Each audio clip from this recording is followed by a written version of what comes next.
难道是房东又来催租了？怎么敲门这动静有点不对劲？封门鬼戏，现在敢这么写的剧本作者不多了。除了剧本杀原创作者的身份，莫千秋偶尔也接一些私活，替一些相熟的剧本社修改或测评剧本，帮助完善故事剧情，同时也赚取一些报酬。已经很久没剧本社联系我了，是谁寄来的呢？寄件人的信息模糊不清，像是被水泡过一样。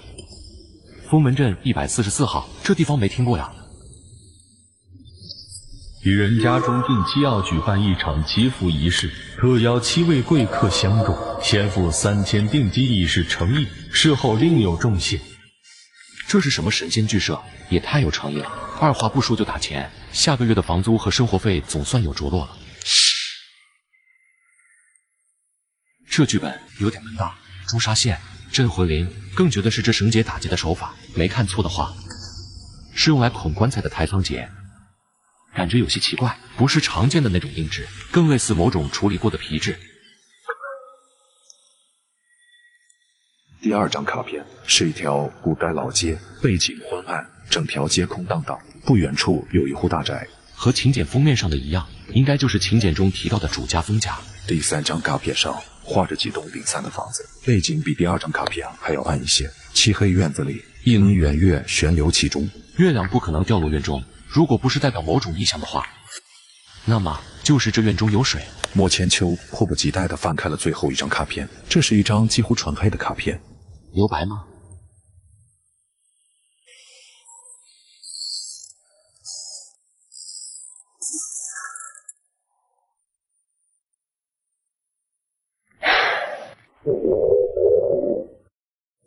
一份鸡腿饭打包。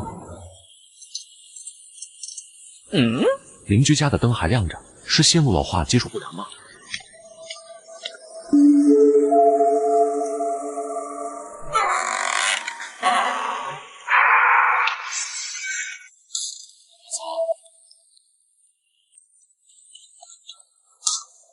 我剧本呢？兄弟，卫生间我们看过了，里面没水，淋浴喷头也是干的，还有地上也没有湿鞋印。我明明听到了水声，也看到了那个古怪的黑影。孙哥，监控显示，刚刚只有莫兄弟自己一个人跑出来了，没有其他人。年轻人，你是不是压力太大了？放轻松，没有过不去的坎。你早点休息，我们先回去了。等等，我和你们一起走，我要看监控。怎么会？这段时间压根没有人在楼道里出现，甚至我开门拿快递的画面都没有。钱还在我的口袋里，剧本盒子一定不是幻觉。今晚是不可能回去住了，找间人气旺的酒店吧，独自打车去太危险了。兄弟，我们可不是为了这点钱，我们是对业主的安危负责。办好入住手续，莫千秋来到房间，在确认淋浴喷头不会漏水后，松了口气，躺在床上回想起刚才那惊悚的一幕。貌似是个女人，目前只有剧本盒子这一条线索。兄弟们，我就是祖门真人。我想告诉大家的是，网上传言是真的。2厂旧址那里确实邪门，天意擦黑，老一辈的人都避着那里走。前年一个不信邪的探灵博主夜里偷着翻墙进去，结果你猜怎么着？第2天等找到时都被吓傻了。最诡异的是，博主清醒后说他拍了1夜的视频，他确信他拍到了东西，可检查他的摄像机后，却发现里面什么都没拍到，只能依稀看清一些树木和周围残存建筑的轮廓。视频抖得厉害，伪纪录片你们看过吗？就是那种感觉。不过虽然没拍到东西，可仔细听那里面居然隐约能听到一阵阵的唱腔，女人的唱腔，还有小孩子的笑声。我也是听我爷爷说的，上世纪有一伙人来到厂子里干活，有天夜里正在干活的一个人突然把工具一丢，手指拿捏起架势，竟然开始咿咿呀呀唱起了戏词。据说唱腔特别凄惨，把大家吓坏了。唱戏之人是个男人，可唱腔里分明是个女生，而且这人是个搞工程的老师，为人呆板木讷，话都很少说，压根就不懂唱戏。接下来发生了什么，我爷爷没说，我想他可能也不清楚。不过当天后半夜，2厂就着了一场大火，火势非常凶猛，吞噬了几十人，包括里面的看守。我爷爷就住在附近。大火烧起来的时候，他带头冲进去救火。在火场里，他看到了这辈子也忘不掉的一幕：大火中，一个披头散发的男人举着火把在台上搔首弄姿的唱戏，那嗓音身段分明就是个女人，而场子里的7人就慢慢安安静静地蹲在下面听。火都烧到身上了，也没反应，皮肉都烧烂了。过了好一阵子，来了个讨饭的赤脚和尚。他说那些人都是被鬼迷了心窍，是救不得的。若是当夜我爷爷冲了进去，那他也只会被害了性命。后来听说那和尚去找了镇子上管事的那些人，最后不知道怎么商议的。有人说是那和尚把随身供奉的一尊佛像埋在了二厂的墙根下，用于镇压怨气。也有人说那和尚诵了一夜的经，又烧了许多香火纸钱，和鬼达成了某种协议。看来那个面粉厂就是此事件的源头，不能坐以待毙。按照书里记载的，诡异事件一旦开始出现，就不会终止，除非解决掉问题的根源。看来我必须去一趟封门镇了。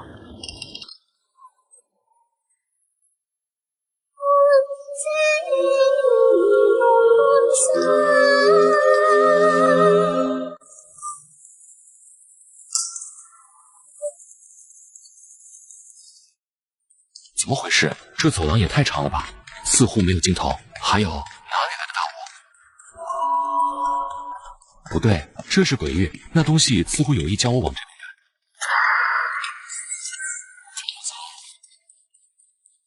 那是封家大门。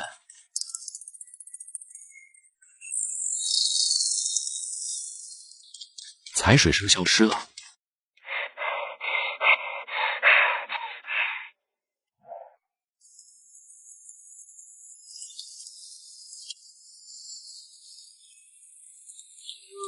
我刚才跑出去至少几百米，地上也没有湿鞋印，甚至一滴水都没有。幻觉吗？要退房吗，先生？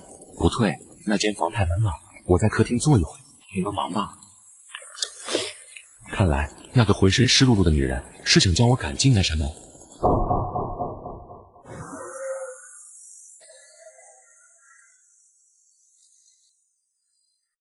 这厂子的地理位置已经靠近镇子中心了。附近除了一些人去楼空的建筑，就是大片的荒地。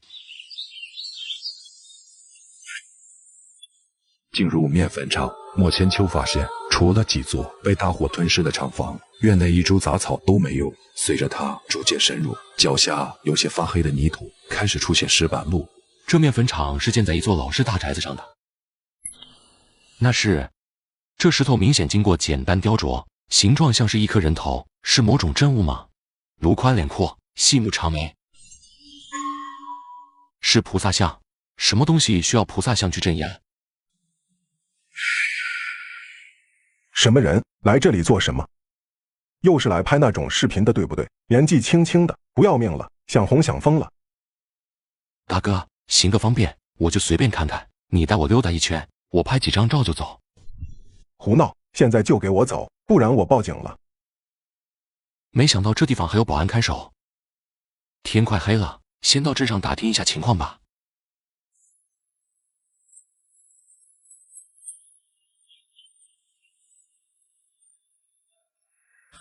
老人家，这些菜还卖吗？卖，一筐都3块，看上哪个自己拿。您这菜我都要了，不过能麻烦您给我讲讲金丰面粉二厂的事情吗？那里以前是不是一处大宅子？嘿，最近都是啷个啥的？你们这帮城里人，怎个都要打听厂子的事情？除了我，还有别人打听过。就今儿晌午的事，打听完就奔厂子去了。厂子不是有保安守着吗？不让外人进。嘿，你个瓜娃子，莫要乱讲！那厂子几10年没人管了，我们山里人都躲到那个地方走，啷个可能有保安？老人家，向你打听面粉厂的那个外地人长什么样子？是个络腮胡、凶巴巴的男人。老人家，那人还说过什么没有？嘿，你这后生还蛮机灵噻，还问我们镇子有没有什么传下来的古话。你怎么说的？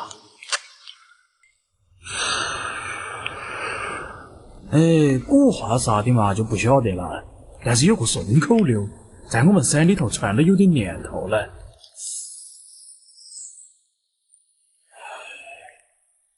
头女不爱家，次子留西夏，福薄命浅，身在大院。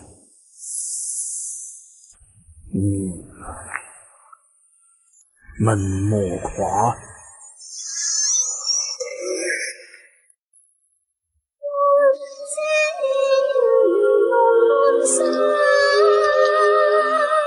帅哥真有眼光，这上就属咱家民宿有特点，原价500，给你打5折。100，不然我去别人家。成交。对了，帅哥，卧室的淋浴坏了，还没修好，一会我烧2壶开水送上来。没关系，坏的好。放下背包，我千秋开始思考目前搜集到的信息。诡异剧本杀中提到的东西，正一点点的出现在他身边。那个贾保安究竟什么来头？如果自己是封门鬼系剧本中的玩家，那么贾保安会不会也收到了鬼剧本？假设成立的话，那就意味这场恐怖游戏还有另外5人，线索太少了。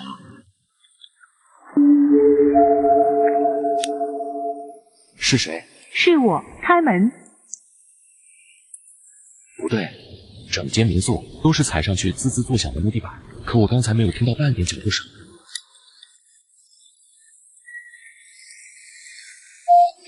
你怎么不找别人专找我？虽然是2楼，可不到万不得已，我真不想跳窗户。万一打开窗帘，外面挂着一个女人。是我，开门。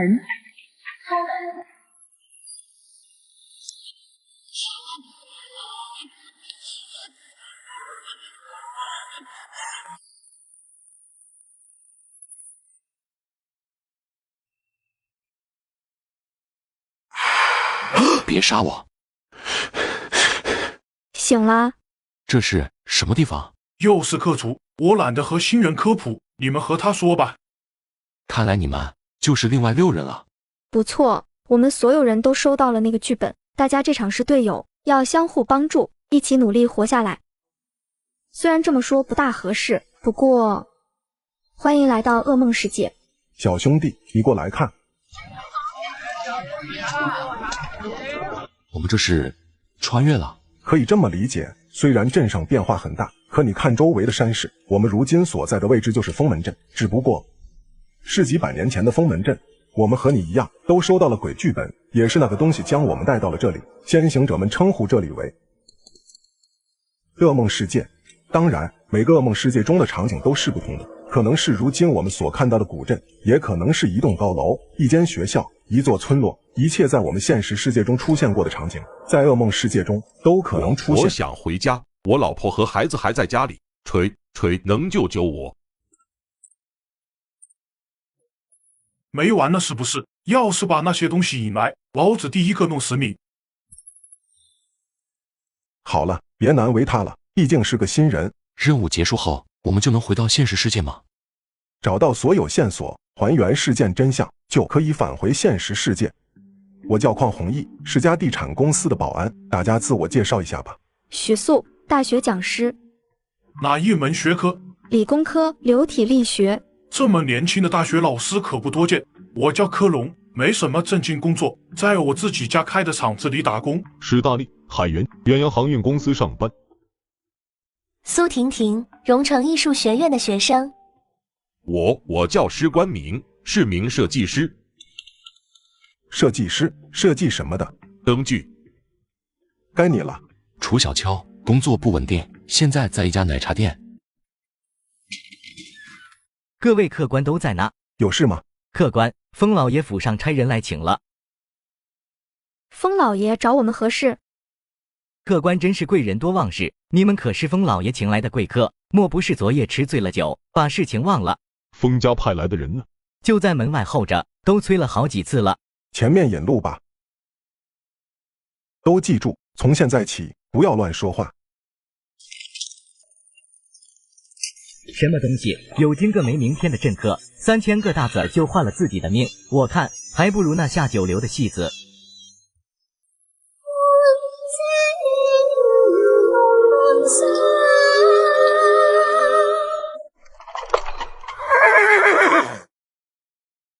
各位福客，我家老爷有事出府了，还请你们跟我去偏厅等候。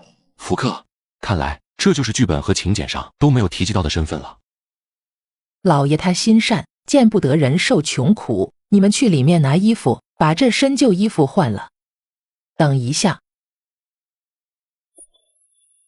你去拿最上面的那一件。怎么是我？这有什么说法吗？入了封府就要守这里的规矩，老爷喜欢守规矩的人。史大力没有再说话，老实的从架子最上层取出一套叠好的衣服，接着邝弘毅的要求拿了第2层的衣服，莫千秋和科隆石冠敏3人则是第3层，石素和苏婷婷的衣服在最下面那一层。你们这就把衣服换了，老爷忙着给2少爷置办纸活，今夜怕是来不及见你们。再等1炷香，如果老爷还没回来，那你们就到门口找巡夜的下人，他们会带你们去住的地方。这衣服怎么2个袖子不一样长？我这裙子边角被剪掉了一块。这什么意思？给我们的都是残次品。这是生辰8字。这些人拿咱当替身了。你是说这家人拿咱挡灾？你们在说什么？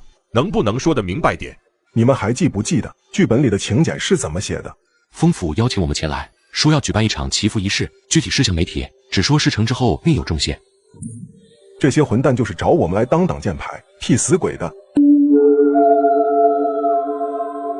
福克又叫镇客，民间更习惯称呼为党爷，意思就是被主家雇来帮忙镇灾挡煞的。能做党爷这行当的，5弊3缺总的沾那么几样，不然命不够煞，镇不住那些个东西。党爷是捞偏门的，属于阴门中的行当，这些人都是10里8乡有名的命硬，天不怕地不怕，赚的就是这份鬼财。一般都是主家遭了难，或是遇到邪门事，招惹了些个不干净的东西，就会请党爷来看看。不错，普通小事党爷去照顾一言，对着空房骂几句狠话，取把杀生刃在门板上砍2刀，破了此家的煞气也就算成了。可真遇到棘手的事，那就得玩命了。有些解不开的灭门煞，就要请党爷过来穿上主家人的衣服，装作主家人在人家家里住下，衣食住行都与主家一样的派头，这样那些鬼就会将党爷当作是主家人，从而将怨气转移到党爷身上。眼下情况已经很明显了，咱们被封家人当做了替死鬼。那既然我们知道，就不要再穿这些衣服了，咱们跑得越远越好，是不是就能躲掉了？如果我们不穿，诡异剧本的任务就无法推进，我们就永远无法离开这里。我们每个人的衣服上都有生辰8字，大家凑在一起，看看有没有线索。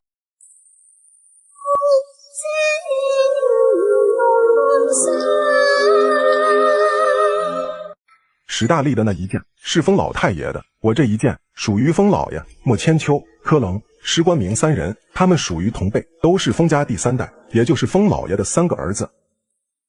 许素、苏婷婷2人，我没想明白，他们作为封家的儿媳妇，在古代应该没资格被归为封家第3代人。不是他们，是他们肚子里的血脉。你说的不错，这应该是唯一的解释了。挡灾也就算了，能不能给换件好衣服？这裤子一长一短，真遇到事了跑都跑不快。党爷有种说法，住在主家不单单会挡煞，还会吸取主家的家宅气，时间越长，你和所扮演的主家人就越像，到时候别说是下人难以分辨，就算是你自己，也会将自己当作是真正的主人，所以必须用一些外物加以区分。1炷香的时间早过了，看来封老爷是不会来了，先找人带咱们去住的地方。怎么了？几位不愿意带路？没有。那个谁，你带几位福客去后院休息。快去快回，天可是快黑了。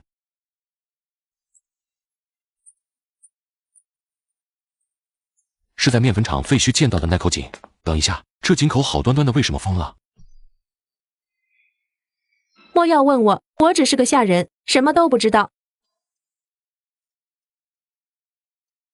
不久后，莫千秋他们来到一处幽静的别院，走进院门，林立眼前的除了2座一大一小的房屋，在院子西侧还有一处比湖泊稍小的池塘，水像是活水，看样子封家人只是简单规整些。各位福客，你们的雅宅就在那里。这屋子是第2张卡牌那栋旧房子。刚才护院教头吩咐了，说雅宅环境简陋，地方小，让福客们将就一下，分成2拨人各住一间，里面酒水饭菜都已经为各位备好了。一路劳顿，我就不打扰各位了。各位福客，这处后院平时还有人来，夜里黑，你们没什么事千万不要随便走动，夜里关好门窗，若是听到什么看到什么，莫要好奇。你什么意思啊？别走，把话说明白。这里有古怪，太安静了，不仅没有人气，就连鸟鸣虫叫声都没有。大家都谨慎点，挨过这第一晚再说。简短的商议后，史大力、科隆、关诗明选择小屋，莫千秋和匡弘毅等人进了另外一间。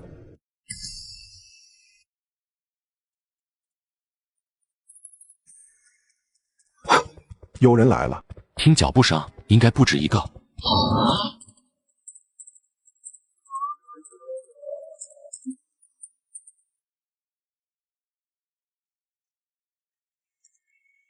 纸人大间，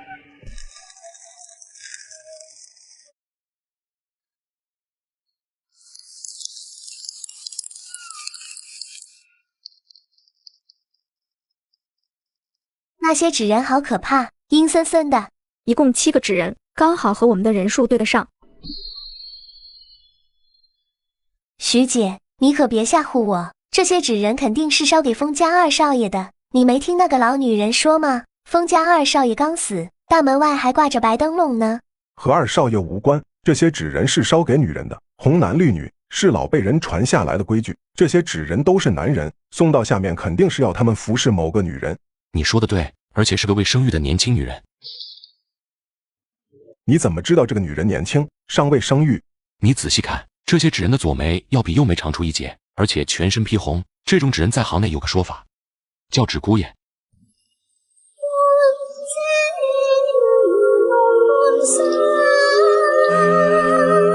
月朗星稀，封家大宅内除了无声燃烧的纸人，周围的一切都被静谧吞噬。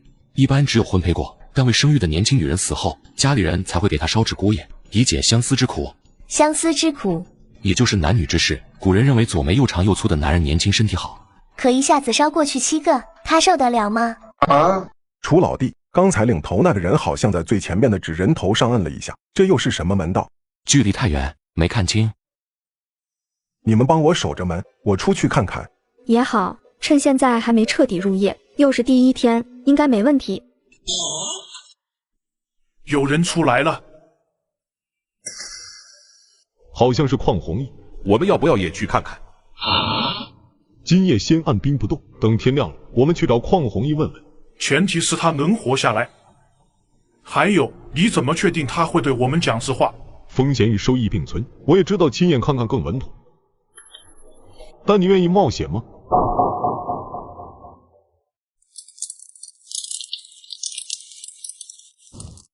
楚兄弟，你说的没错，那些纸人确实是纸姑爷。那个领头的贴了一张黄纸在纸人脸上，上面是一个人的生辰八字。我看了，不是要我们挡灾的封家7人，属于另一个人。这些纸姑爷都是送给那个女人的祭品，他们还在地上撒了打发阴差开路的纸钱。封家二少亡故，如今不去祭拜，反而组织人手偷偷摸摸来湖边祭拜一个年轻女人，这怎么看都有问题。事情逐渐清晰了，封家今夜祭拜的女人，恐怕就与这场灭门煞有关。难道说是她？正在此时，外面忽然噼里啪啦的落下雨点，随之而来的是毫无预兆的大雾，几乎笼罩了整个封家，周围的一切都陷入了朦胧。这雾来的诡异，外面什么都看不到了。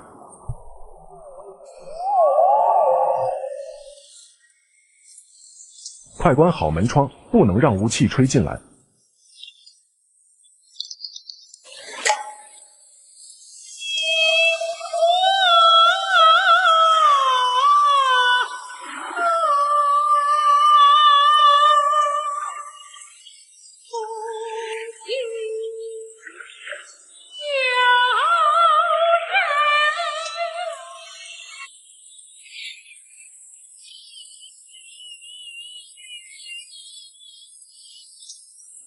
有人在唱戏。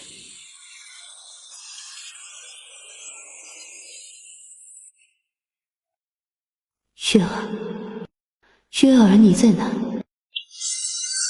不要找我，我只是个普通大学生，并没有做过任何恶事。我的美好生活才刚刚开始，我不想死在这里。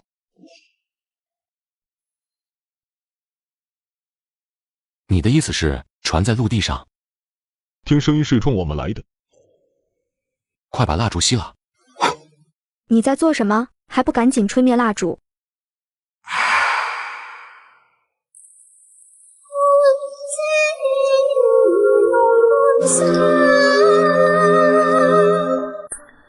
糟了，他中邪了。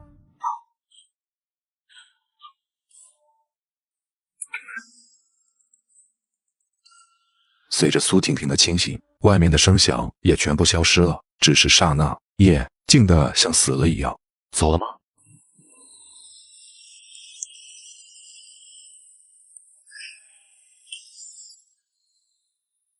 ？1分钟或者更短，外面再度响起了水声，不过这一次声音越来越远，很快消失在湖水方向。又等了好一会，邝弘毅悄悄贴近门缝，发觉外面的雾气已经散了，不远处另一间房的烛火也亮了起来。你怎么回事？刚才要不是楚兄弟，你就麻烦了，还不谢谢人家？谢谢你。太客气了。重新点亮蜡烛，光亮驱散黑暗，几人才感觉重回人间。不要太担心，那东西已经来过了，这才第1晚，应该不会有事了。准备休息吧，老规矩，这种地方必须留人守夜，2人1班，谁守第1班？这样吧，我们2人1人带1班，楚兄弟跟着我。苏婷婷受了惊吓，你带她先休息吧。楚老弟，之前在面粉厂多有得罪，我不知道你也是这次的玩家之一，还当你是来此的猎奇的年轻人。你也明白那地方有古怪。我知道，大哥也是为我好。楚老弟真是明事理的人，你我在此相遇也是缘分，若是不嫌弃，就叫我声邝大哥，我喊你楚老弟，兄弟今后互相多帮衬。说完这些，邝弘毅向里间扫了一眼，压低了声音：楚老弟初来乍到，剧本里面有些门道你不懂，这里能要人命的从来不止那种东西。还有人在这里不要轻信任何人，包括队友。邝大哥此话怎讲？这个世界可没有法律约束，为了活下去，很多人可是什么事都做得出来。当然，最好的办法就是寻找到一些志同道合的朋友合作，这样会大大增加活下去的几率。不瞒你说，我的真实身份是明叔叔，这是我第3次来到剧本世界，还算有一定经验，有哪里不明白的，我一定知无不言。对了，楚老弟，你是做什么的？我真是在奶茶店打工的，我还以为你们一开始说的都是真的。楚老弟真会说笑，一个奶茶店打工的能知道纸姑爷，还知道的这么详细。我没事爱看书，尤其是民间风水、诡异民俗这一类，纸姑也不算什么，别的也略懂一些。那倒是我眼拙了，没想到小小奶茶店竟也卧虎藏龙。也罢，相信我们合作，一定能闯出一线生机。那就仰仗邝大哥了。大哥对今日之事怎么看？就现在情况看，这封家肯定是做了什么伤天害理的事，害死了刚才那个家伙，对方怨气难消，化为怨鬼找上门来寻仇了。还有，之前我在面粉厂的时候也录了一段视频，倒是没拍到什么有用的东西，不过等我晚上回去再次回放的时候，背景音里能隐约听到一阵飘渺的唱腔，和刚才的唱戏声很像。这剧本的名字就是封门鬼戏。没错，所以不出意外的话，我们这场要面对的就是这只唱戏鬼。等到天亮，我们兵分几路主动出击，争取在日落前查出关键线索。对了，楚老弟，你一定要提防着点那个史大力，他不大对劲。怎么说？我怀疑他手上有人命，而且不止一条。这个邝弘毅说他是鼠鼠，我觉得未必，总觉得此人身上带着很大的力气，他的指关节突出，手掌边缘粗糙，虎口有老茧，指弓收发有力，像是个玩枪的行家。普通叔叔没有这样的需求，我看更像佣兵。至于史大力，此人面相不善，沉默寡言，身材并不算高大，但体型精壮，平时习惯于微微弓着身体，走路时沉肩坠肘，下盘很稳，身上必定是带着功夫的，而且还不低。还有这个血素，20出头的大学讲师，必然不会是个简单的人。快醒醒，出事了！昨晚有个背纸人的封家下人死了。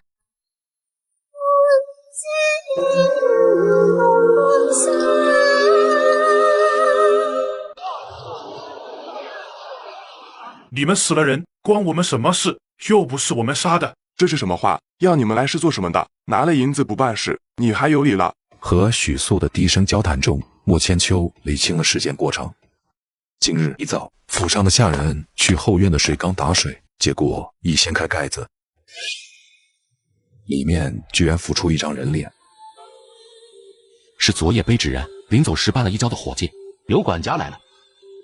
事情我都知晓了，孙阿毛的死是他命贱，与旁人无关。把尸体抬下去，家人从优抚恤。今日之事到此为止，谁要是敢出去乱嚼舌头，坏了封家的名声，立刻打死。各位福客，老爷醒了，有话要对你们讲。奇怪，死的人是封家二公子，从来都是晚辈给长辈带孝，怎么还有父亲给儿子带孝的？这是重孝，从丧服款式来看，最低也是守丧3年的制式。父亲给儿子守孝，这不乱了规矩吗？古书记载中倒也有过先例，但对方是嫡长子，现在这个明显不对。他不是在给封家二公子带孝。这话怎么说？你们想想看，若真是给封家二公子带孝，老爷都一身重孝，那么这些府里的下人却无动于衷，这合适吗？众人回忆，这一路走来所遇见的下人，没有一个披麻戴孝，都是寻常穿着。我知道了，他是在祈福，求对方宽恕自己犯下的恶事，恐怕他拜的就是昨夜唱戏的女子。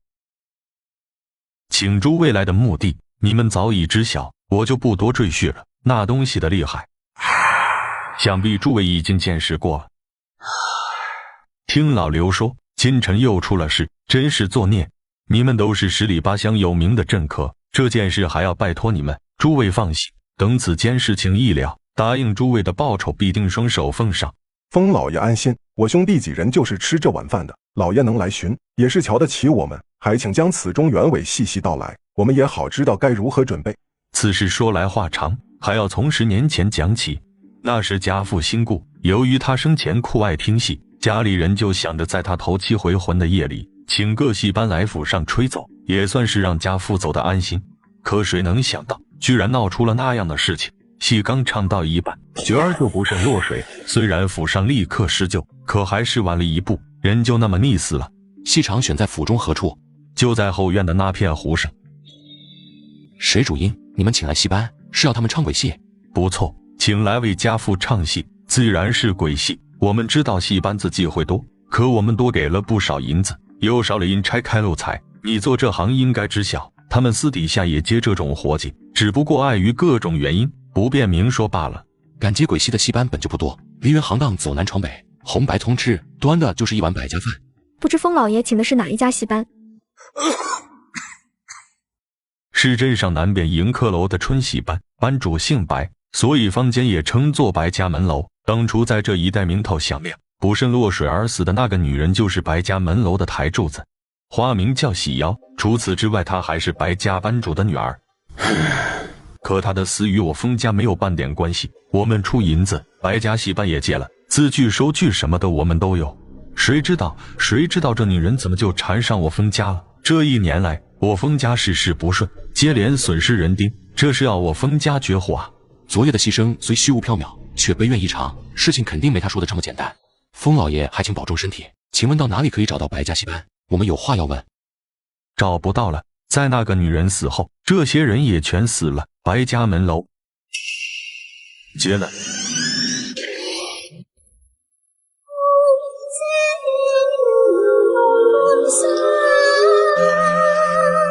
白家门楼接了。出了什么事？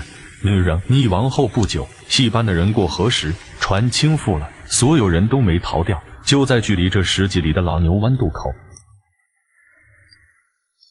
封老爷的身体貌似不怎么好，又聊了几句后就显出疲态。刘管家见状，唤来下人扶着他去内堂歇息了。诸位，实不相瞒，我家老爷的身子大不如从前了，今日夜里都睡不安稳，请随我来，给你们看一件东西。一行人跟着刘管家穿过走廊，走进一间别样的卧室，木床上垂着微服，里面似乎躺着一个人。封老爷的纸人，这是假死替身。不错，那个女鬼太凶了，府里请过许多道士都无济于事，只好出此下策。你们不知道用这法子会伤活人的运数，顾不得那么多了，老爷的性命要紧。那是。诸位，既然收了我封家的银子，就请尽心尽力，事成之后我封家必有重谢，于诸位而言也是功德一件。刘管家，这具纸人替身还能瞒多久？最多3日。诸位，你们可以在府内随意走动，想要出府也无妨，但天黑之前必须返回。还有，如今外面兵荒马乱，为了你们的安全，出府时需有护院全程陪同。说什么为了保障安全，还不是想找人监视我们？你们刚才发现没有，屋梁上挂着一个铃铛。楚兄弟，这有什么说法吗？那东西叫冠名儿，一般是穿了银线挂在棺材一角。传闻摸金校尉碰到这种布置，不会立刻退避三舍，因为只有怨气极重或是横死之人才会装配。传说这东西十分邪门，里面用秘法封了未足月胎儿的魂魄，接着用尸蜡封口。这铃铛只有在感受到冤魂厉鬼的煞气时才会低鸣，里面甚至会传出婴儿凄厉的哭声。你们怎么看？这事儿不明摆着吗？人家好端端来唱戏，结果最美的假儿溺水死了，这还不算，转头玄气班子都死绝了，好吗？直接给你来个死无对证，让你查都没处查。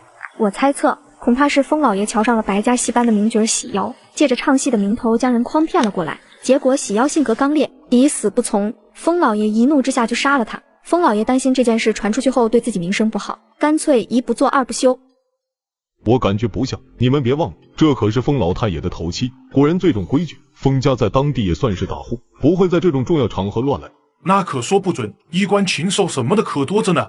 我同意史大力的观点，这毕竟是风老太爷的头七。还有，如果风老爷真的只是想霸占这个喜妖，那么完全没必要把整个戏班子都请来，这反而麻烦。天色还早，趁现在我们分开寻找线索，天黑前回到这里，分享所获情报，送我们去老牛湾渡口。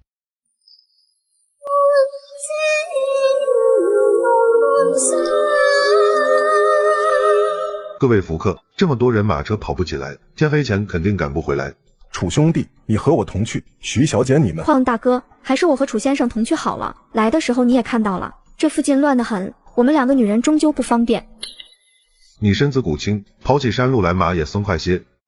楚老弟，一路上多留个心眼，这个许素也不见得是好东西。对于我来说，无论是邝弘毅还是许素，都是陌生人，只要诉求一致，都可以合作。各位福客，把帘子拉严实了，从现在开始不要说话，切记不要往外看。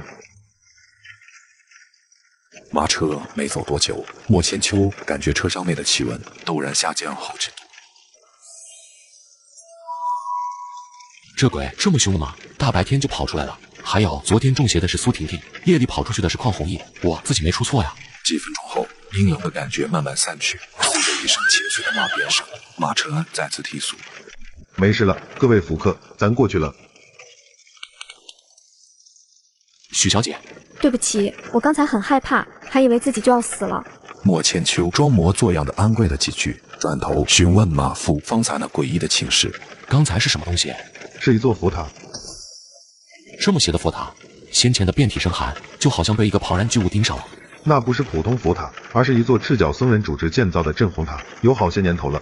以前这里有一伙贼人聚集，专门劫杀过往客商，做下了天怒人怨的恶事。虽然贼人在朝廷的围剿下全军覆没，可那些当年无辜惨死之人却暴尸荒野，无人收尸。后来不知怎地，此处诞生了邪祟，有人曾亲眼见到恶鬼抓人啃食。短短几年时间，附近再无活人，直到有天来了位过路的赤脚僧人，他途经此地，听见林中有异响，刚好撞见2只邪祟兴风作浪。为了黎民百姓，僧人出手斩下了他们的头颅。再后来，关老爷连夜召集工匠，就在我们刚才经过的那个地方建造了一座佛塔，用于镇压附近的邪祟。久而久之，只要附近有枉死的人或者无人认领的尸体，都会被拉来埋于塔下，这样即便化为厉鬼，也会被镇魂塔镇压，无法作恶。传闻那位僧人还将随身携带的一尊佛像留在了塔中，是真是假，我就不知道了。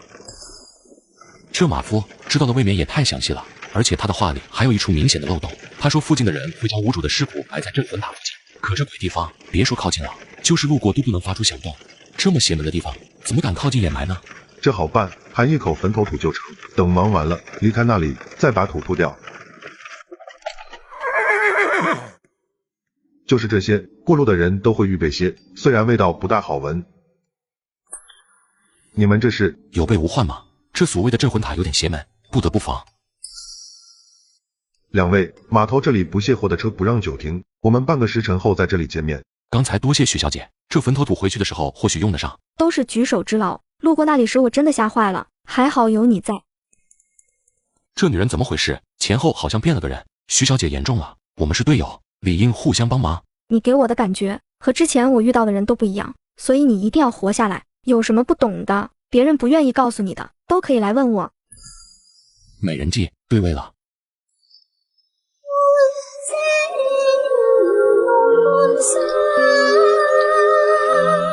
昨天我见你和邝大哥聊了很久，邝大哥也是好人，我能感觉得到。我是担心你受骗，我之前见过很多像你这样的新人，最后都因为受骗，被永远留在了剧本世界。现在没必要正面回答，若即若离的感觉有助于在下一波拉扯中掌控主动权，到时候可以把他和邝弘毅所讲的两相佐证，获取更多的噩梦世界线索。我们先离开码头。为什么？我们不是来打听白嘉熙班那些人吗？走船之人的忌讳很多，这些个船老大都拜水龙王，最忌讳提及陈帆这些字眼。如果在这里打听10年前的沉船案，人多眼杂，一旦走漏风声，会节外生枝。距离码头不远的一处阴凉下，附近零零散散的休息着一些潜伏。看到莫千秋2人，呼啦一下都围了上来。老爷，您是要搬货吗？哪家的船？我打听点事。老人家，二位爷有什么话尽管问。老汉，我在这码头上摸爬滚打快20年，就没有我不知道的事。10年前，在这老牛湾渡口沉了艘船，出事的人是梨园行当白家门牢。你打听这是做什么？不关你事，我只是好奇，银子就在这，说与不说都随你。成交，咱们换个地方说话。那是庚寅年的初秋，9月初6，我记得很清楚。那天晌午，我还给城东的年家部装卸过一批货。事发的时候在傍晚，我刚结完工钱，那白家门楼的人就来了，大包小裹的，急匆匆的要上船。你确定是白家门楼的那些人亲眼看到的？当然，这还有假。你们别看我现在落魄了，想当年我在码头上也有1号，兜里富裕的时候没少去迎客楼听戏，那白家门楼的几个管事的我都认得。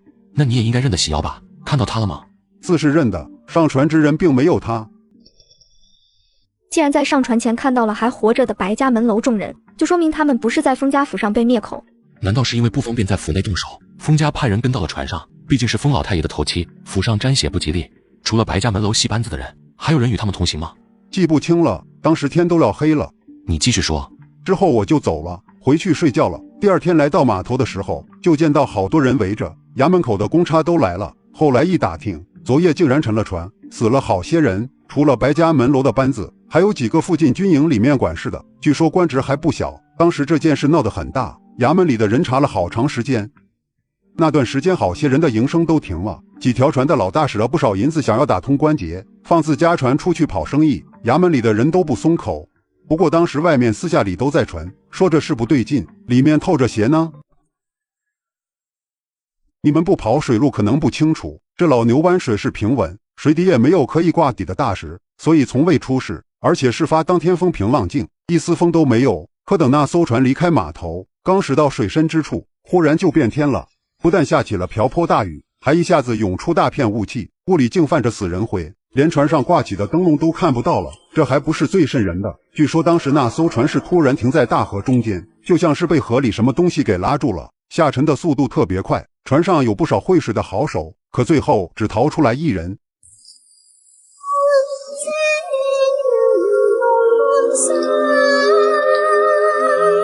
活下来的是谁？是那条船上撑杆子的艄公，码头上的人都尊他一声一婿爷。这人水性了得，在数丈高的浪头里来去自如。一婿爷就是传说中河神的女婿，据古书记载，河伯名为冯夷。这位爷见多识广，就是这样。这位一婿爷在哪里？带我们去找他。他已经不在这里撑船了。那件事过后，他就辞了原本的活计，据说向蒙王爷发了毒誓，今生不再下水。看来这位一婿爷真的掌握了一些不为人知的秘密，哪里能找到他？这位一婿爷怎么说也和老汉我有交情，你们这样让我很难做啊。再说年头有些久了，老汉这记性，要是还想不起来，我就去问其他人。码头上这么多人，总会有1、2个记性好的。你这么一说，我突然记起来了，在李四胡同西边倒数第3间旧市，我很早以前给他打过酒，去过一次。小爷我赊点银子不算什么，不过要是让我知道你编瞎话，那后果会很难看。不敢，绝对不敢。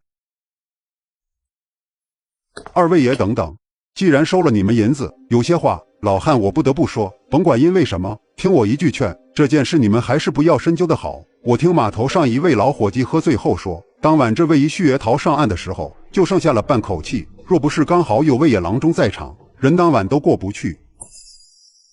这一旭爷醒来后的第一句话，你可知晓是什么？是什么？水里有漂子。刚才那老汉说的漂子是指的水鬼吗？没错，看来这件事远比我们想象的复杂。你究竟是做什么的呀？怎么懂这么多？你指什么？就是这些奇奇怪怪的门道，河伯、水龙王，还有风府里面的那些事。这没什么，你多看书也能知道。对了，之前在风老爷指认那间屋子，地上还有双被割掉的绣花血，这有什么说法？那个不是给人穿的，是给鬼准备的。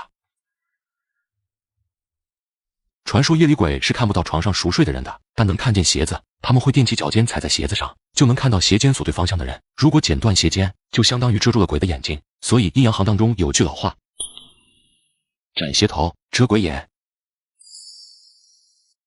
一路颠簸，马车终于在日落前返回封家。刚进院门，就有下人慌慌张张来禀告，说留在府中的一位福客出事了。怎么回事？别提了，这是官民被鬼迷了心窍，居然去搬压在那口井上的磨盘。等我们发现的时候，人已经昏倒了。是那口菩萨手镇压的井。不用太担心，刚才府里的郎中来看了，没有大碍，已经熬了药汤喂下去了。我们在府里发现了一些线索，你们来看看。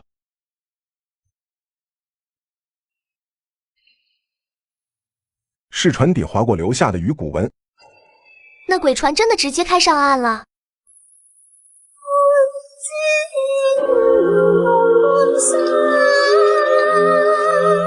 封家这次确实是在劫难逃。半年前，封家大少爷金榜题名，可在返乡乘船过河时，不慎失足落水，最后连尸体都没找到。我知道大家怎么想的，但这是与老牛湾无关。我问过了，不是那条河。这还仅是个开始，接着就是封家三少爷洗澡时忽然就疯了，非说桶里有东西抓他的脚，请了好多名医都没用，说是惊吓过度的了癔症，至今还未康复。不止如此，大少爷和二少爷都已娶妻，且都怀有身孕。不过在大少爷去世后，这位大少奶奶便忧思过度，没多久就小产了，之后的身体更是每况愈下，还时常产生幻觉。逢人便说自己未出世的孩子正坐在井边呼唤自己。有天侍女去端药，大少奶奶居然挣扎着站了起来，然后爬到井边，一头栽了进去。就是那口被磨盘压住的水井。在大少奶奶死后不久，那位侍女因为自责，在一个夜里投井自电，从那之后，这口井就被封了，不允许任何人靠近。封家厄运不断，前不久又轮到了封家二少爷，他已经很小心了，不乘船，也不用带浴桶洗澡，可在骑马过一道很浅的小溪时，马脚一滑，摔下马来，后脑不偏不倚，刚好撞到了一块锋利的石头，人在送回封家的路上就没了。好惨的一家子，现在就剩下一个病恹恹的封老爷，一个疯疯癫癫的三少爷，还有一个大肚子的二少奶奶。这些人的死都与水有关，应该是那织女鬼在报复。我们在镇子上也打听到了一些消息，封家的口碑很不错，但只是近几年。封老太爷活着的时候，封家鱼肉乡里，作威作福，谁敢忤逆，便打断双腿，卖儿卖女。那时的封老太爷还有个绰号，叫南霸天。我们还打听到，封老太爷的阴宅就在出城不远的仙马岭，原本想去看看，可担心时间不够，只得作罢。莫千秋和许父也分享了调查所得，又十分默契地省去了分头土之事。白家门楼那些人也是死于水祸。这个消息的确是太重要了，完全推翻了我们之前的猜测。消息属实吗？会不会是封家买通了船夫，制造了这场意外？不可能，事故中死的除了白家门楼的人，还有官兵。封家说到底也就是个富户，谅他也不敢杀官军。还有那场突如其来的雨和大雾怎么解释？当夜码头上那么多人都看到了。所以这件事的性质变了，洗妖会对白家门楼的人出手，说明他们也有问题。我怀疑是白家门楼的人将洗妖卖给了封家。是许配给了封家才对，难怪要选在封老太爷头七这一天，原来是要配姻亲。这样一来就都说得通了，封家花了大价钱买下了白家门楼的台柱子洗妖，借着唱戏的名义给生前酷爱听戏的封老太爷送下去。当然这一切白班主一定是知晓的，毕竟收了银子还要配合封家把戏演足，可作为当事人的喜妖恐怕不知情。好一个风大善人，心可真狠啊！还有白家班主，喜妖可是他女儿，他也舍得。有什么舍不得的？那点骨肉情分，哪有白花花的银子来的实在？各位福客，这人什么时候来的？怎么一点声音都没有？看穿着并不是普通下人。各位福客，老爷让我传句话，等那位醒后，请诸位一同前往静义堂。天就要黑了，不知道风老爷是有什么要紧事吗？也算不得什么大事，只是老爷为诸位准备了一些个指环，有了这些，今夜可保诸位平安无事。话一说完，男人就转身离开了。这时大家才注意到他居然练着脚走路，这不是一般人，身上带着功夫的。你们注意看他的鞋子了吗？鞋子很大，而且不分左右，只有2种人穿鞋才不分左右，一种是死人，还有就是那些整日与死人打交道的阴行。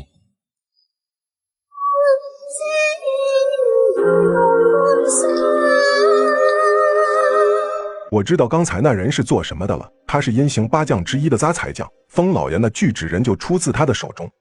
阴8行中只有扎纸匠最喜欢穿大鞋，他们行话又叫长大船，传闻扎纸匠成天和纸人泡在一起，身上也沾染了纸人的阴气，久而久之，两者会越来越像。因为纸人脚小，为了区分人鬼，所以老辈的扎纸匠都穿大鞋，而且是黑面白底。你说为了区分人鬼是什么意思？有这说法，如果扎纸匠的手艺够好，每逢5月之夜，逝者能够借由纸人还魂，自由行走，与常人无异，甚至还能交代未了的心愿。我这是姐，那口井有问题。发生了什么？我走进那口井后，看到一个女人，她披头散发，背对着我，我没看清她的脸，但我听到了那个女人在求救，她很痛苦，说那块大磨盘压住了她，让我帮忙搬开，她要回家。还有呢？你还看到什么了？是的，是你要害我。你一直都看我不顺眼，是你让我走进那口井的，你想害死我。你他妈说什么疯话？别推我！年轻人，你太心急了，剧本里的好处可不是那么好拿的。没想到史大哥也清楚里面的门道，怎么你也想要分一杯羹吗？你是真的蠢，还是装出来的？现在的形势是你暴露了，敢对队友下手可是大忌，所有人都会提防你。如今你和施冠明已经撕破脸了，只要他还活着，你还想有一天安生日子，你就不担心他关键时刻坑你一把。别小看新人，要知道新人才最不守规矩，情急之下拉你一起死也不是不可能。史大哥有何高见？我替你解决掉这个麻烦。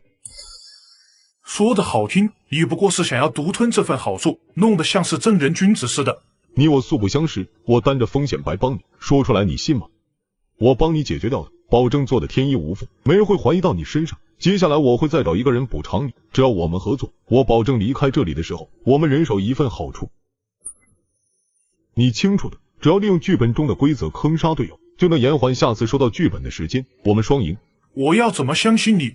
你可以拒绝，反正我还可以去找邝弘毅，他身上的气质很特别，弄不好是那边的人，还有那个叫楚小秋的新人。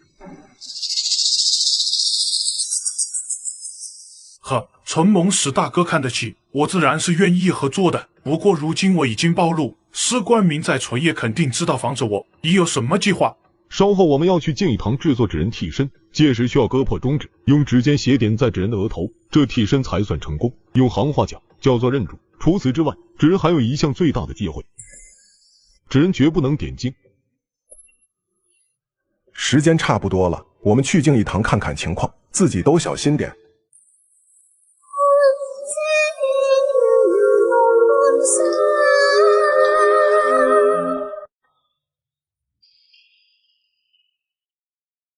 这不仅也太阴间了吧！各位福客，我家老爷为你们分别准备了一具替身纸人，请诸位进屋认领。此外，请诸位务必遵守以下3条规则。规则1：要为纸人画眼睛，但只能画出轮廓，万万不可点睛。画好后需从自身衣服上扯下块布，遮住纸人的眼睛。规则2：给纸人穿鞋时，务必选择小鞋，不可过于用力，戳破纸人皮肤。规则3：割破中指，在纸人眉间点上一个血指印，便完成了纸人认主。注意，绝不能让血溅到纸人身上。这是今夜厅堂的布置图。看来依旧是分成2组，我们组4人在左，你们3人在右，每人一个小房间，各做各的。如果不小心犯了忌讳会怎么样？就比如给纸人点上了眼睛，那纸人就不仅仅是替身了，他会活过来，一点点变得与你我一样。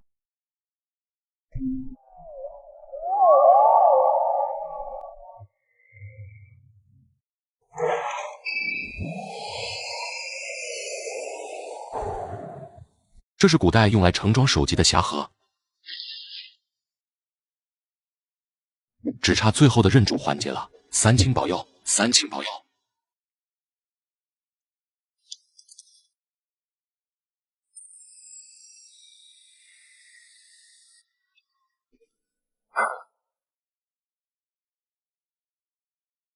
我是最后一个，光线太暗了，一旦走过去发现仨纸人，那就热闹了。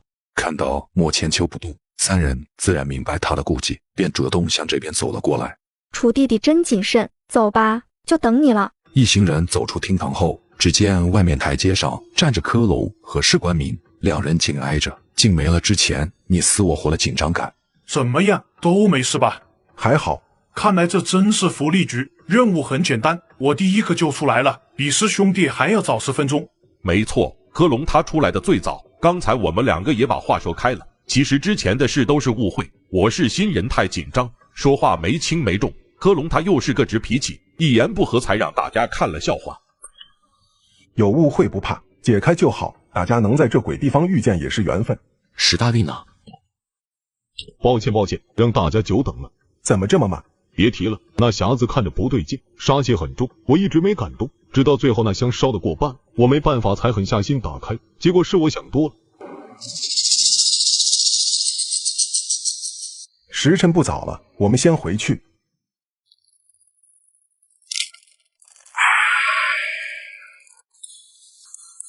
洛阳曲灯风木头，三个。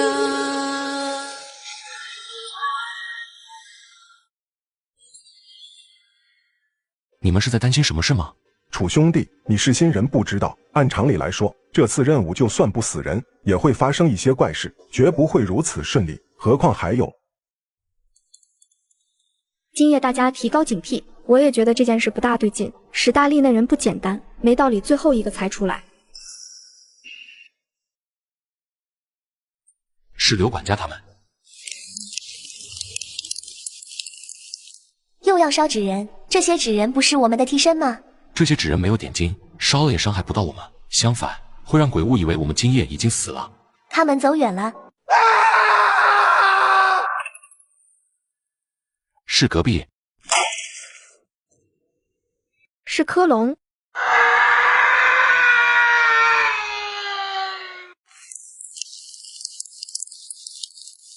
喂，为什么他会死？难道在任务中出错了？与他无关，是他那具纸人被人动了手脚。是史大力，他是3人中最后一个出来的。这么说来，刚才邝弘毅他们守在门外，就是担心有人趁机对纸人做手脚。相比之下，同为老玩家的科隆警惕感就差得多，他居然还有心情和士官民在外面聊天。楚小弟，人心隔肚皮，以后小心些。徐小姐说的对，选择谁做朋友可要擦亮眼睛，毕竟知人知面不知心。另一个房间中，见到科隆的惨状，士官民身体不断发抖，毕竟有了杀心和真正参与杀人是两码事。别害怕，这都是他自找的，是他先想杀你，死有余辜。也不知道这世道是怎么了，人心怎会如此恶毒？史大哥，救命之恩永世不忘，从现在起，我什么都听你的。石老弟，你这是做什么？快起来，什么听不听的，以后有事你我兄弟之间多商量。看来科隆的死只是这场大戏的序幕。快醒醒，怪物又来了！诡异的怪物猛然降临，笼罩了整座后院。莫千秋透过窗户望去，外面的一切都消失了，仿佛凭空被人磨去。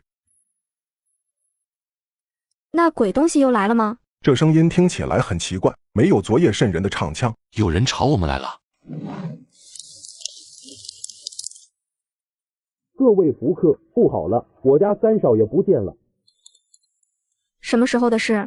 就在刚刚。现在全府的人都出动寻找三少爷，你们也赶紧出来帮忙啊！帮忙自然可以，不过让你们刘管家来说话，我们是他招进府中的。不过几分钟的时间，外面又来了一行人，这次为首的正是面目刻薄的刘管家。诸位，我家三少爷失踪了，为他准备的2具纸人替身也不见了，我们也是刚刚才发现的。听到声音，另一个房间中的史达利、史冠明也匆匆赶来。怎么就你们2人，剩下那个呢？死了。怪不得，是他今夜的替身被识破了。洛阳曲灯风木藤，三更。几位福客，虽然你们的同伴死了，不过今夜之事说到底还是你们惹出来的，你们要对此负责。需要我们做什么？我们在府上各处都找遍了，就是不见三少爷，唯一的线索指向这湖中。我刚派人查验过，系在芦苇荡中的小船不见了，想来是三少爷的议政犯了，独自驾船去湖上玩了。刘管家，你看这夜色也深了，要不等到天明，视野更……不行，三少爷可等不得。可我们怎么找？又没有船，难道游过去吗？这点无需担心。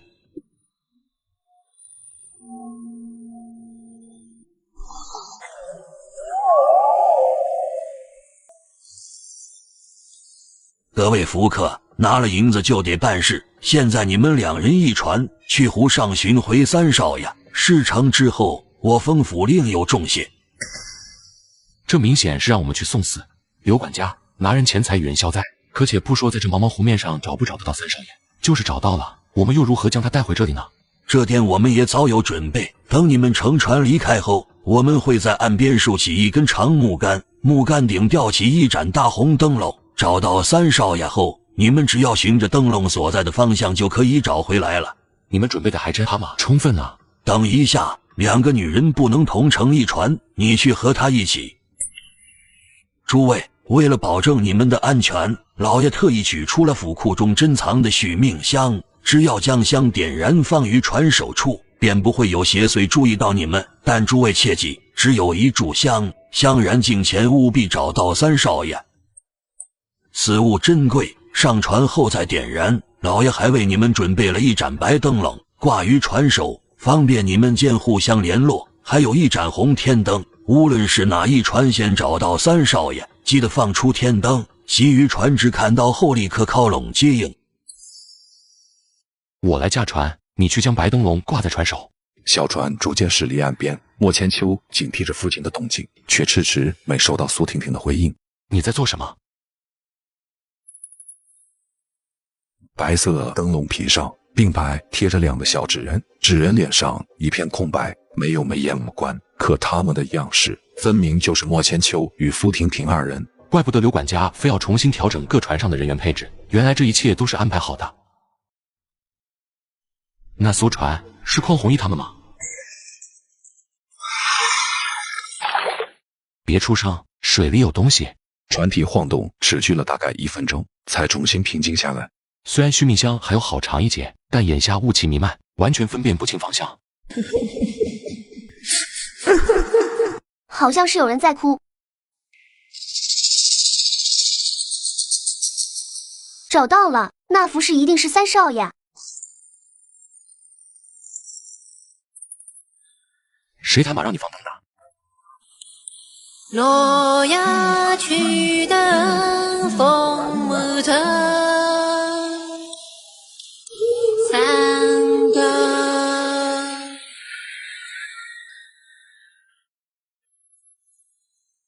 什么情况？那2队人也找到了三少爷。对不起，我只是想要快点离开这里。先安抚他吧，人类内心越恐惧，做的事情越愚蠢，到时候别让他拖了我的后腿。别害怕，我知道你不是有意的，先冷静下来。从现在开始，只要你一切都听我的，我会负责带你回家。好好好，我都听你的。那我们现在怎么办？你记不记得刘管家说过，除了三少爷，还有什么失踪了？还有三少爷的2具纸人替身。难道们3支队伍遇见的3少爷，只有1个是真的，另外2个都是纸人假扮的。要是不小心接了纸人上船，那咱们就凶多吉少了。楚大哥，依你看，这个3少爷是真是假？他背对着我们，不好判断。你看好船首的灯笼与须弥香，我驾船换个方向，瞧瞧他的真面目。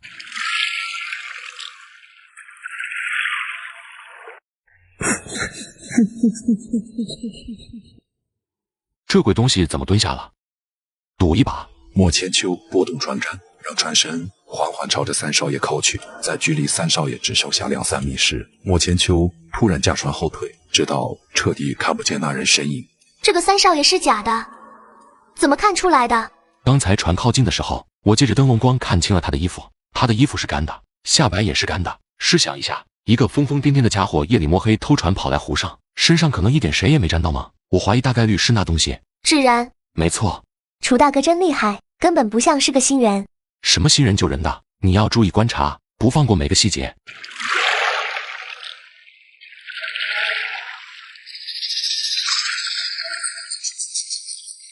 有人来了，是另一个天灯的方向。希望是邝大哥和许素姐。不对劲，快去把灯笼熄了。迷雾中的另一艘船逐渐清晰起来，随后一盏大白灯笼破雾而出，一艘与他们一模一样的乌篷船迎面驶来。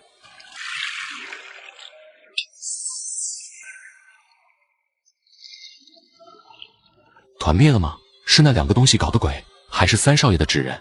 你怎么知道那艘船有问题？刚才我远远望见那2人傻站着，两手空空。在这种鬼地方，谁也不知道下一秒会发生什么，手里怎能不拿点保命的东西？原来是这样。妈的，怎么追上来了？要是跑不掉，就和他们拼了！我可不想被这些鬼东西活活咬死。拼你妹啊！拿好了，一会儿我说开始，你就把这些土含进嘴里，记住，只是含着，千万不能吞，也不要开口说话。就是现在。洛阳曲灯风木头三个。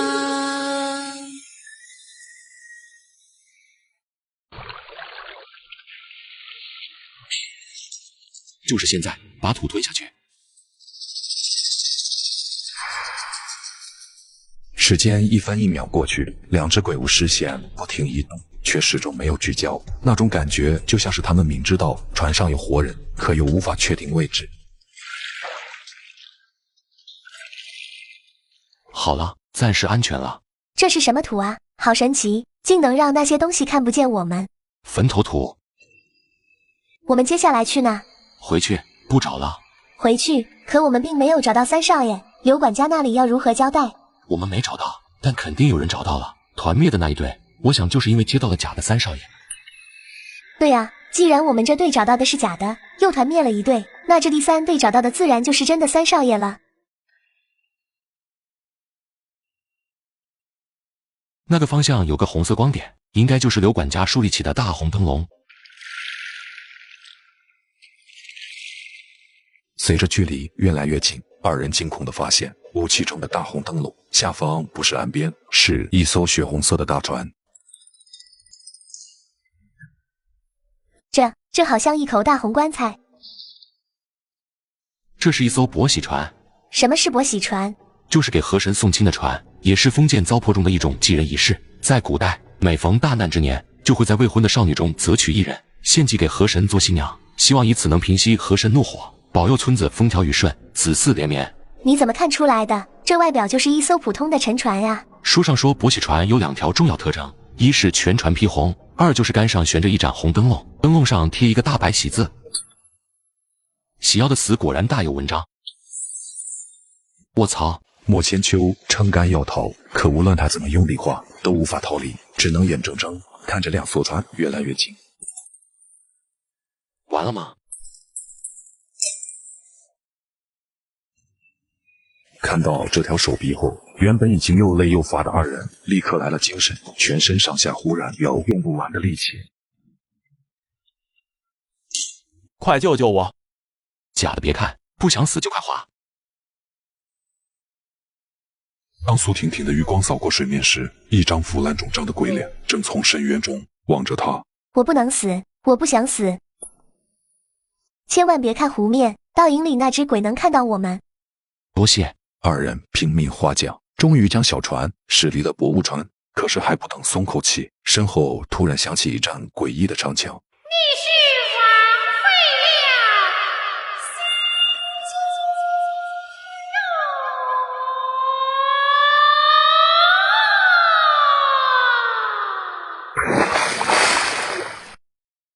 如果我们刚才对三少爷伸出援手，那如今沉入湖底的就是我们了。刚才那只鬼应该就是喜妖了，所以三少爷他死了。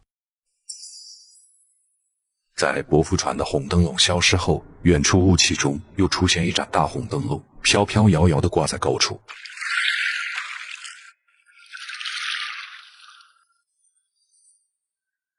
第二队人也死在这里了吗？这才第二晚就剩下我们一队活人了。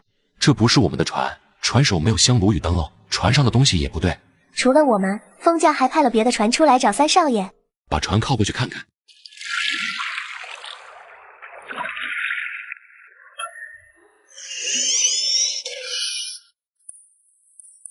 洛阳曲灯风木城，三更。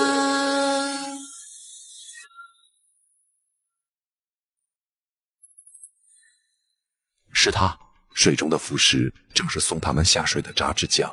看来今夜真正派出去寻找三少爷的不是我们，而是这位炸纸匠。我们3艘船都是诱饵，目的是吸引喜妖的注意，为他争取时间。可从结果看，扎纸匠这队人也遇上了麻烦，从而导致整船的人全都死于非命。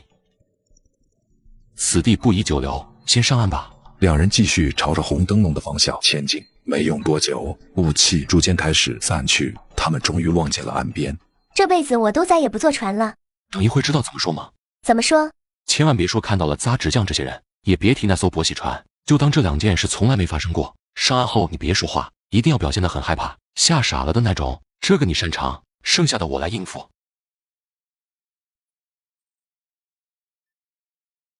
怎么样，找到三少爷的线索了吗？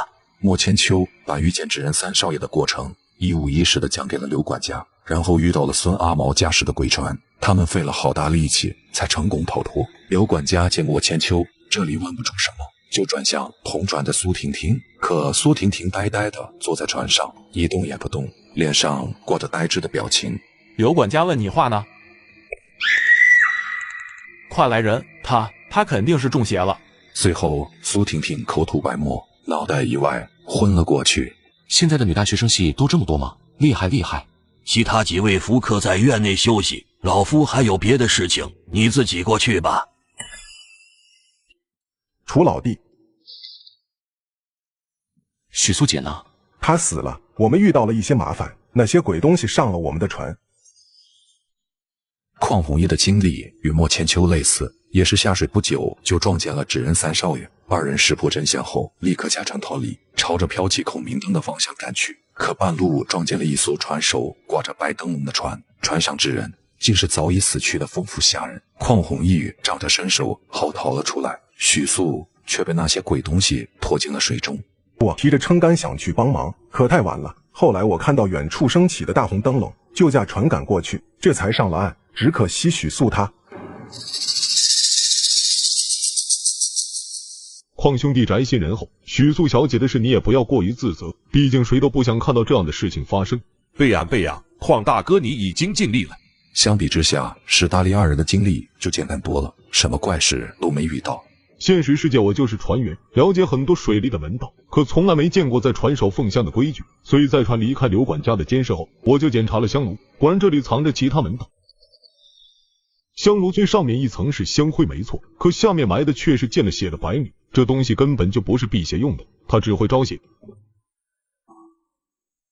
发现了这些，我果断将香炉丢进了湖里，却也因此迷了路，只好跟着红灯笼的指引返回了岸边。要是早遇到史大哥，我们也不会吃这么多苦了，许素姐她也不会死。这封府上下都不对劲，这次明着让我们去寻三少爷，实则就是让我们去送死。许素没回来，他们问都不问。还有我驾回来的那艘船，分明是艘沉船，恐怕沉在湖里有些时日了。类似的船我在雾气中看到了好多艘，这湖里怎么会有如此多的沉船？又究竟死了多少人？要按你这么说，湖里死的大部分都是府里的下人，我怀疑是封老爷在用下人的命给自己续命。那个孙阿毛的死，恐怕也是他们一手设计。新人真好，没心没肺，倒头就睡。楚老弟，你也是新人？可能是和邝大哥在一起久了，进步的太快了。邝弘毅没有在这件事上纠缠，他把莫千秋拉到客厅，然后弯膝阔腿。怎么回事？许素那娘们要杀我。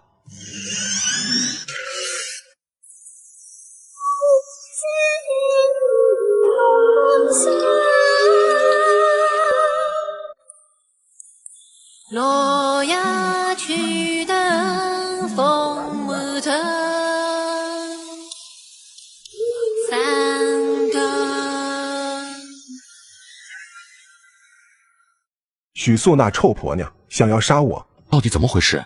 之前当着史大力他们，我有些话不方便明说。当时我们的船被孙阿毛追上后，许素他居然一点都不慌，无论我问什么，他都不说话。而且那2名溺死鬼，他们好像只能看到我一个人。是坟头土，许素的嘴里含了坟头土。没错，我很快也想到了，于是我向他讨要，可他不给也就算了，居然还对我动刀子，这娘们坏透了，想必是知道，只要我们之中有人死了，那些东西就会离开。那些东西一次只会杀一个人，一般情况下是这样的。楚老弟，那个史大力也不是省油的灯，他一早就发现了船头的香炉不对劲，可他却不说，你一定要提防他。放心吧，我心里有数，何况还有邝大哥你在。你我兄弟齐心，一定能闯出去。表面亲如手足，实则各留心机。楚老弟，你对今夜发生的事怎么看？随后，莫千秋将见到伯喜川和3少爷的事情都讲了出来。封家没对我们说实话，他们买通了白家门楼的白班主，对外宣称喜妖是不慎落水而死，实则在头七那天将喜妖许配给了封老太爷，方式就是你看到的那样。难怪喜妖怨气难消，化为厉鬼向封家索命。应该就是这样。楚老弟，刚刚进门时，门外挂着的那2个红灯笼眼熟不？是第2张卡片给我们的提示。来之前我查过资料，第2张卡片上的红灯笼制式特殊，是古代专用的喜龙。如今看来，这暗示的就是喜妖被送上伯喜船。那第3张卡片呢？就是那张浑浊的黑暗。原本我也没想通那究竟代表着什么，不过刚才还是楚老弟你提醒了我。那片模糊的黑暗是湖水，是夜里漆黑浑浊的湖水。没错，第3张卡片就是在提醒我们，那艘船还有喜妖被一同沉在了湖底，而这才是本次任务的重中之重。看这情形，恐怕不久后我们还要再次下水，找到那艘船还有喜妖的尸体。这一次或许要潜入湖中。虽说我也算是游泳馆中的浪里白条，可这湖水……不瞒楚老弟，我前期来到镇上找线索的时候，无意间打听到了一首古语，据当地人说已经流传了好多年：头女不外嫁，次子留膝下，福薄命浅，深宅大院门莫跨。我先后找到好几个当地上了岁数的老人验证，他们都说听过这句古语，而且封门镇一个穷乡僻壤的小地方，当地人公认的高门大户就一家，就是面坟场就只上的封家大院。如此一来，事情就清晰多了。前2句暂时没头绪，而这后面的福薄命浅，深宅大院门莫跨一句暗示的正是喜妖的遭遇。夜已经很深了，邝大哥受了伤，先去休息吧，我来守夜。哪能让楚老弟你一个人遭罪？说着，邝弘毅拿起烛台要去扎醒苏婷婷。不用这样，有他反而耽误事，我自己一个人挺好的。邝弘毅的话并不能全信，许素或许不会主动赠送坟土，可要说主动杀他，那真是太扯了。不过许素与我素不相识，我没必要替他讨公道，并且这种事情换成是我，许素有坟土不交出来，那明年的今天也是他的忌日。洛阳曲灯风木头，三个。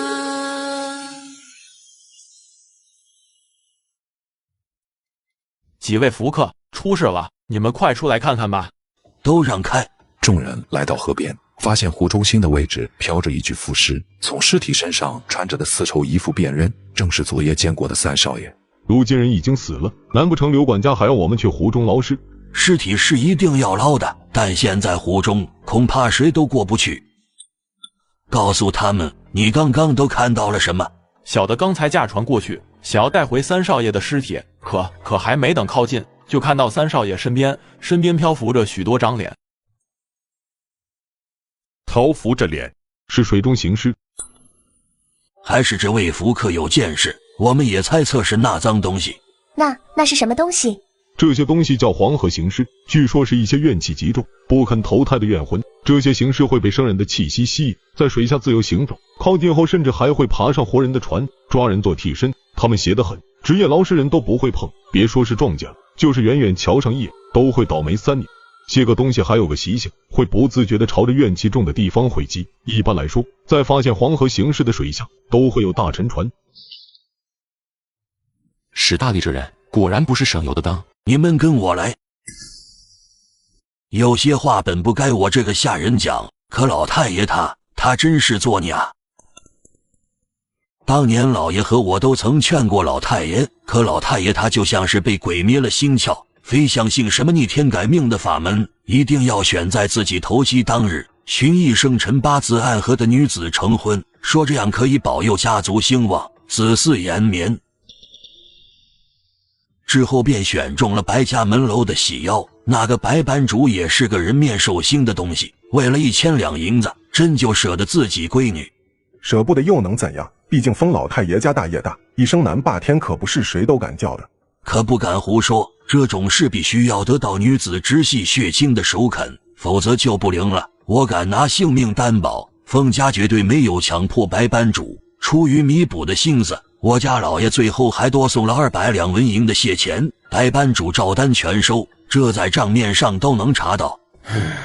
不过无论如何，这件事都是我封家有错在先。喜妖那姑娘我见了，模样俊俏，技艺更是没得挑，可惜了一位好姑娘。之前你可不是这么说的，称呼喜妖不是邪祟，就是冤魂厉鬼，满脸怨愤，恨不得将其挫骨扬灰。现在三少爷死了，见识到了人家的厉害了，喊人家好姑娘。求几位福客救救我封家！我知道父亲他罪孽深重，可我封家后辈是无辜的，我已经失去了3个儿子，现在我封家就剩下直捅肚子的一根独苗了。封家要是断了香火，我死后要如何向封家的列祖列宗交代？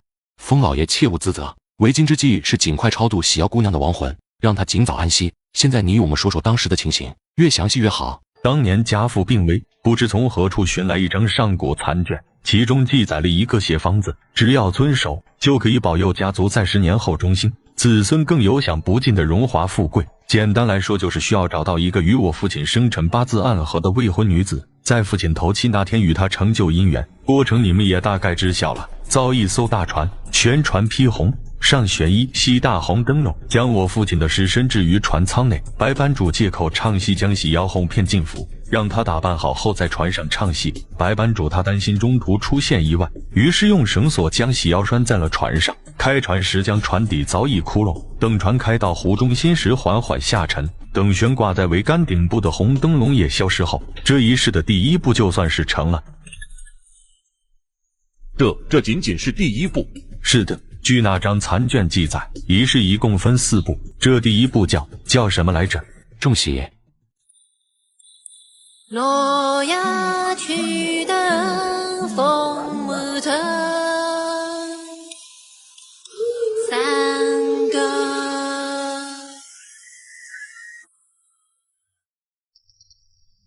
就是中喜。这位福客真是见多识广。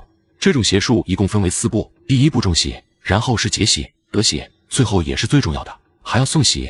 不错，中喜可以看作是将我父亲与喜妖姑娘种于湖中，解喜则需要我们封家年年来湖边祭拜，一直要拜满10年，其中每逢中喜之日，更要大祭，还要在府内挂上红灯笼。得喜也就是10年后的今年，按残卷中提到的，今年是我封家得喜之年，本该事事顺遂，家和业兴，可谁知道？那最后的送喜呢？送喜这个讲究就多了，需要我封家在这1年内生出子嗣，而且必须是可以继承家业的男孩。只要这个男孩顺利出生，并且活下来，也就意味着这份邪术彻底终结。老朽在这里恳请诸位，只要保住之童，让他顺利生产，那我封家这关就算过了。恕我直言，就算二少奶奶顺利生产，您又怎么能保证是个男孩？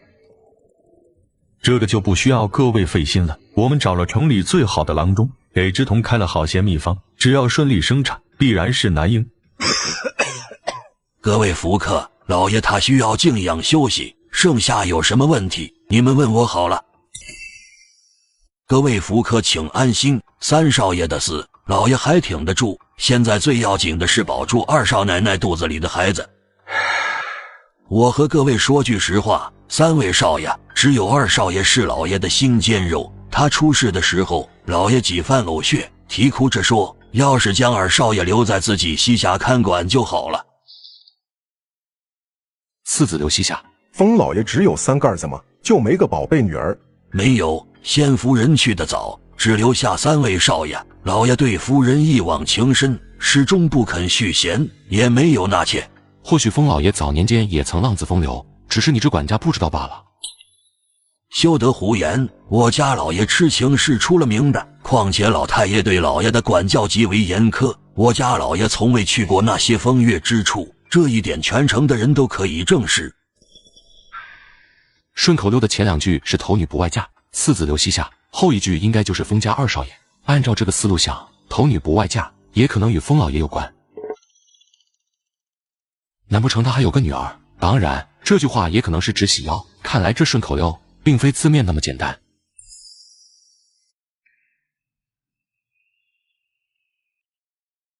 好重的杀气！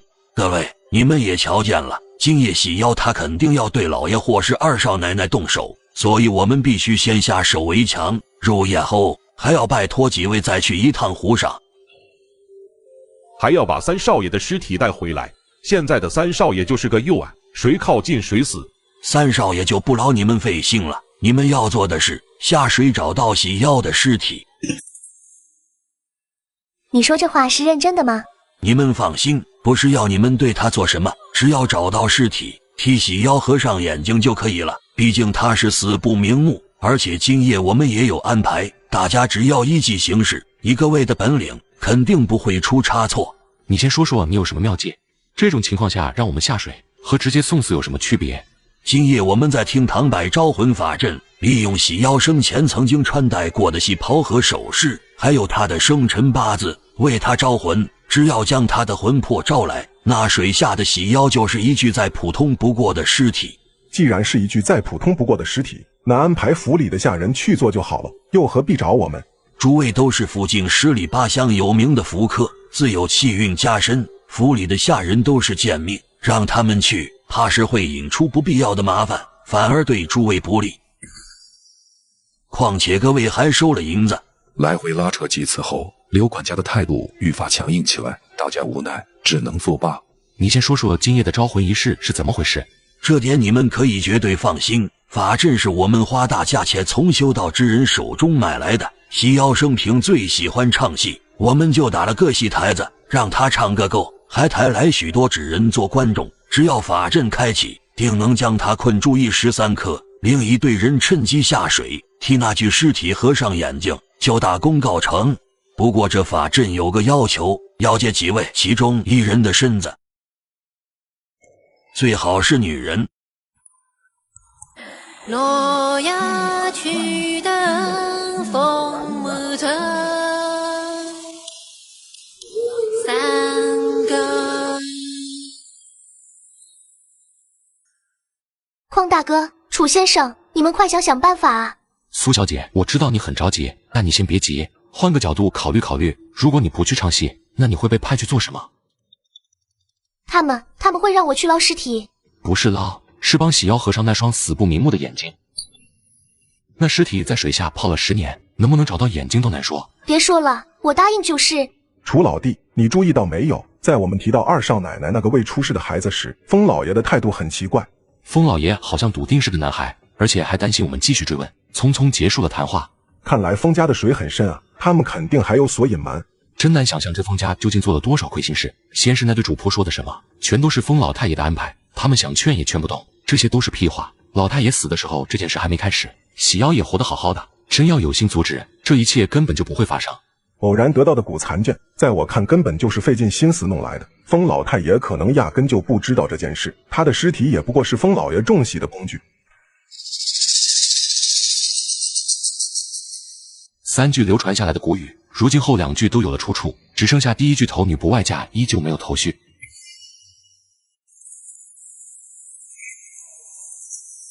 史大哥，外面的天色越来越吓人了。湖里的那个东西快要成煞了，怨气重的居然把水中的行尸都招来了。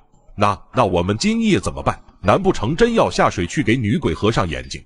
不然呢？人为刀俎，我为鱼肉，难不成你还认为邝弘毅他们会替我们去？我的意思是，这不还要看那个苏婷婷的意思吗？让她装扮成鬼唱戏，她那怂样子肯定不敢去。不敢唱鬼戏，那他就敢下水找尸体。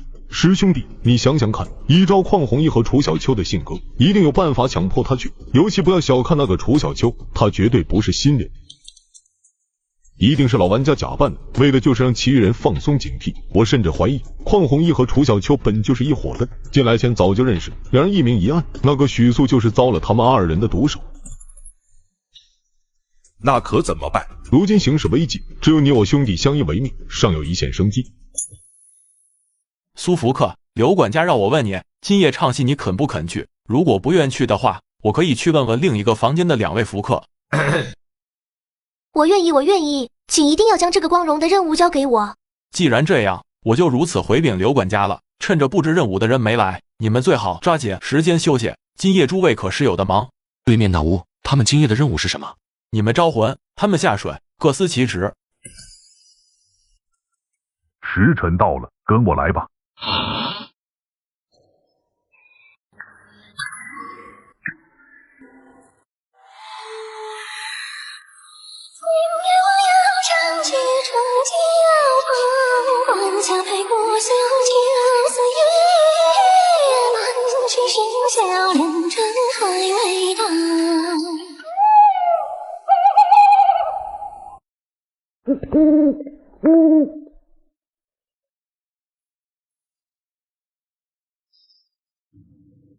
背尸匠吗？刚死了个炸指匠，没想到封家又请来一位行医的高人。人到了，你带女娃子去后面上妆，教她规矩。需要我们做什么？今夜鬼戏需要你们通力合作，女娃子唱戏，你们2人一个负责在外奉香迎客，另一个坐在台下及时更换宾客吃剩的酒水菜肴，瓜果蜜饯。今夜只要你们按规矩做事，保准平安。你胆识太差，去外面迎客吧。记住，迎客手持3炷香，面带5分笑，遇人皆颔首，不可语一言，只听锣声响，往来皆作揖。记住，不可盯着来人的眼睛看，也不能低头看他们的鞋子。手中的香燃尽前要及时换。切记，迎客香不可断，香火会掩盖你身上的生人气。门外有1丈高的木杆，待听闻唱戏声陡变，确认鬼上身后，要立刻升起红灯笼，通知湖边的人行动。这也就是你今夜要做的。还有，无论他们做什么，或是问你什么，你都要闭口不言语。一旦露了生人气，谁都救不了你。老先生放心。后生，你今夜要做的是最为凶险，你要和那些被吸引来看戏的孤魂野鬼同坐台下，及时更换吃光的香烛祭品。一旦被识破身份，死无葬身之地。我会小心的，还请老先生赐教。听到锣声响，你要用最快的速度将几只炉内的香斗点燃，然后回到你的座位坐好。主楼里面是4样祭品，等台下的祭品快吃完了，你要立刻更换。记住，鬼吃东西指食味，也就是食物的精气，这些从外表看不出来，你要通过香炉中的凤香观察，香燃烧的越快，就说明鬼进食越凶。这时候你就要提前动身去更换祭品，否则等鬼吃干净了祭品，能吃的东西就只有你了。更换祭品有什么忌讳？挂红絮，走丧路，忌回头，莫张口。除此之外，还要种祭品，带着新祭品去更换的路上，绝对不能让新祭品掉落在地上，否则事大不敬。说完，老人从怀中掏出一双红鞋，挂在了莫千秋脖子上。人有欺软怕硬，鬼也一样。今夜之事不是只有谨慎2字可以打发的，更要有勇有谋。至于尺度，你自己把握好了。常言道，富贵险中求，你也算半个行中人，有些道理应该清楚。说话间，老妈子从戏台后走了出来，依旧是那张惹人厌的臭脸。随即从腰间挎着的竹篮子中取出胭脂水粉，为莫千秋画上了妆容。前辈，这是？左眼看人，右眼见鬼。后生，记住我交代你的话，无论发生任何事都不要惊慌，直到这出大戏收场。做完这一切后，老人就离开了。此刻偌大个院子中只剩下了莫千秋一人。